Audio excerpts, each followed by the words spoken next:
ஒரு பீரியட்ஸை பற்றி ஒவ்வொரு ஆண் மனிதனுக்கும் தெரிய வேண்டியது என்னென்ன? பீரியட்ஸ் வந்து ஒரு இயற்கையாக நடக்கக்கூடிய ஒரு நிகழ்வு. அதனால எல்லா குட்டி பசங்கள்ல இருந்து பெரியவர்கள் வரைக்கும் அதை பற்றி நார்மலைஸ் பண்ணி ஒரு எஜுகேட் பண்ணி அவங்கள சின்ன வயசுல இருந்தே நம்ம கொண்டு வரணும். ஒரு பெண் வந்து பீரியட்ஸ் அப்ப வயிற்று வலியை எக்ஸ்பீரியன்ஸ் பண்றாங்க. அது வந்து ஒரு ரியாலிட்டி, அது டிராமா அப்படின்னு சொல்லி நம்ம அதை வந்து டிஸ்மிஸ் பண்ணிடக்கூடாது.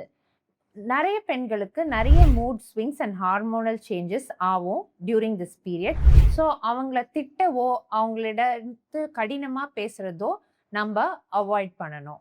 அண்ட் ஆல் மென் வந்து ஞாபகம் வச்சுக்கணும், அந்த டைம் அவங்களுக்கு பெயினுக்கு மெடிசின்ஸ் வாங்கி தர்றது, ஃப்ளவர்ஸ் வாங்கி தர்றது, ஆர் சாக்லேட்ஸ் வாங்கி தர்றது. ஏன்னா சாக்லேட் சாப்பிடுவதன் மூலியமா அதுல இருக்க சப்ஸ்டன்ஸ் வந்து பெயினை வந்து குறைக்கக்கூடும்.